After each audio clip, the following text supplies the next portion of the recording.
괴물은 울부짖으며 네 사람을 향해 걸어왔고 몇 사람은 그런 거물 앞에서 목숨을 걸고 도망칠 수밖에 없었습니다. 결국 네 사람은 얼음 구멍에 숨어 겨우 위기를 모면할 수 있었습니다. 오늘 말씀드릴 제왕적 프로젝트 4화에서는 괴짜 생물들이 등장할 예정이라 기대가 됩니다. 지난 회에 이어 실종된 아버지를 찾기 위한 케이트 사인조가 설산에서 눈꾀를 만나면서 샤올의 오랜 친구는 그 자리에서 얼음 조각으로 얼어붙어 비행기를 파괴한 뒤 사람들을 향해 포효를 외치려 하고, 결정적인 순간 켄테는 재빨리 신호총을 꺼내 신호탄의 엄호를 이용해 눈꾀의 주의를 돌리는 데 성공합니다.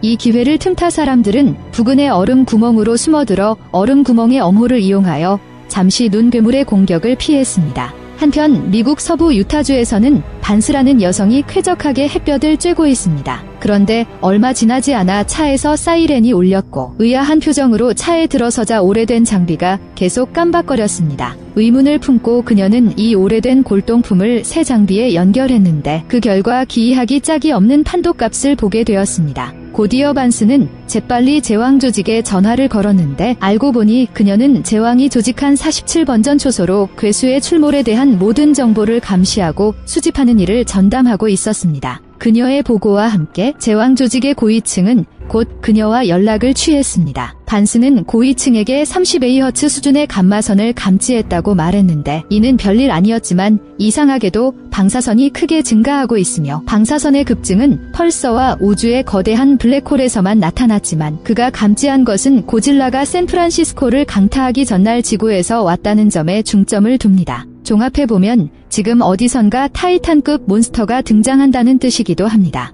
얼음 괴수의 공격을 받은 몇몇 사람들은 얼음 구멍을 찾았습니다. 투명한 얼음층을 통해 몇몇 사람의 머리 위에 서리 몬스터가 어렴풋이 보이는 몬스터의 발걸음은 점점 가까워지고 있습니다. 진동이 너무 커서 샤오메이의 발밑에 얼음이 순식간에 갈라져 두 발이 바로 물에 빠졌는데 이곳에서 사람을 죽일 수 있다는 것을 알아야 합니다. 살을 애는 듯한 한기가 순간 머리를 직접 자극하지만 그 위에 서리 괴수가 멀리 떨어지지 않자 메이는 소리 하나 내지 못할 정도로 꾹 참았습니다. 얼음 괴물이 떠난 후 물에 빠진 샤오메이는 소리치려고 하자 샤오얼에게 다시 얼음 괴물을 건드릴까 봐 입을 막았습니다. 이때 켄타가 다가가 메이를 일으켜 세우려 하자 메이는 손을 탁 치며 켄타에게 자신이 이곳에 온 것을 후회하고 있다고 큰 소리로 알립니다. 켄타도 두 사람이 처음 만났을 때의 모습을 떠올립니다. 알고 보니 도쿄에 있을 때 예술가였던 켄타는 그가 처음 미술 전시회를 준비할 때 샤오메이를 만났습니다. 첫 전시회를 기념해 문 앞에서 사진을 찍고 있던 켄타가 지나가는 샤오메이를 찍었습니다. 두 사람의 묘한 인연은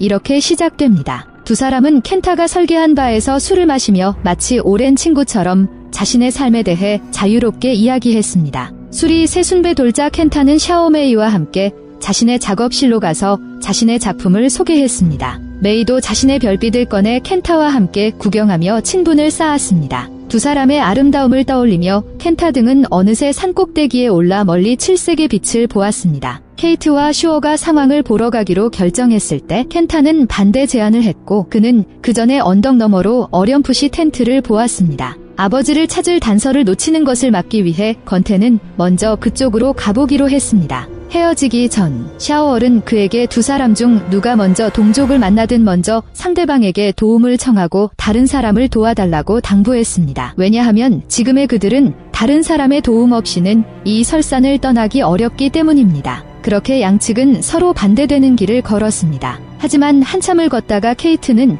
그들이 원래 눈괴물의 공격을 받은 곳으로 돌아간 것 같다는 것을 알게 되고, 다시 말해 그들은 이 지역을 한참 돌다가 다시 원점으로 돌아와 케이트의 막막함과 수수께끼를 알아차리고, 슈어는 이것이 거대한 짐승들과 관련이 있을 수 있으며 그들이 이 지역의 자기장을 변화시켰을 수도 있다고 설명했습니다. 이때 이미 추위를 견디지 못하고 쓰러진 누이 동생은 더 이상 몸을 녹이지 않으면 그대로 얼어 죽을지도 모릅니다. 마지못해 세 사람은 케이트의 아버지가 묵었던 막사로 잠시 돌아갔고 불더미에 불을 붙여 여동생의 난방을 도왔습니다. 하지만 이것은 장기적인 계획이 아닙니다. 유일한 희망은 케이트의 아버지를 찾거나 다른 사람의 도움을 구하는 것입니다. 그리고 슈어가 단신으로 근처로 가서 상황을 조사하려고 할 때 갑자기 멀지 않은 곳에서 격렬한 소리가 그의 주의를 끌었고 마치 눈 괴물이 다시 온 것처럼 보였고 슈어는 서둘러 케이트 두 사람을 끌고 캠프를 뛰쳐나갔습니다. 그들이 얼마 뛰지 않았을 때 얼음과 눈 괴물이 순식간에 캠프를 파괴했습니다.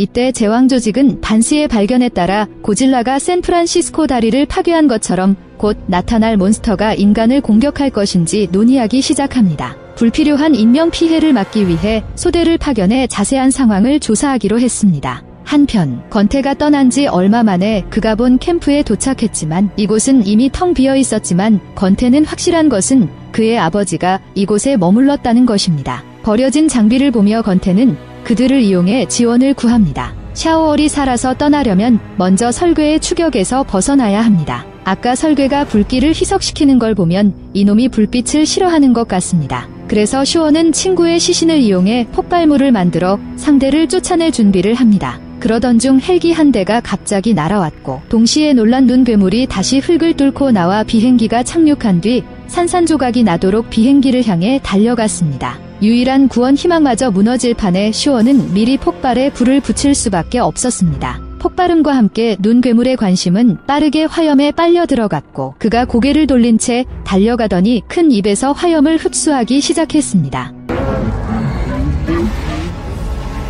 그리고 이 틈을 타숄과 케이트 두 사람은 재빨리 헬기를 향해 달려가 화염의 눈을 들이마시고 다시 토둔을 시작합니다. 비행기가 착륙한 후 함정이 너무 많은 사람들에게 빨리 올라오라고 소리치는 것을 보니 그는 아버지가 남겨둔 장비를 통해 지원 호출에 성공한 것 같습니다. 많은 사람들이 아슬아슬하게 비행기에 오른 후 슈어은 갑자기 큰 협곡에서 멀지 않은 곳에 있는 오색빛 아래 거대한 물건이 곧 나올 것 같은 것을 보고 깜짝 놀랐습니다. 얼마나 지났을까? 구조기가 사람들을 인근 도시로 데려오는데 성공했는데 그들을 맞으러 온 것이 제왕의 조직일 줄은 몰랐습니다. 시청해주셔서 감사합니다. 다음 호에는 또 다른 타이탄 몬스터가 등장할까요? 구독을 많이 눌러주시기 바랍니다. 당신들의 지지는 저의 업데이트의 원동력입니다.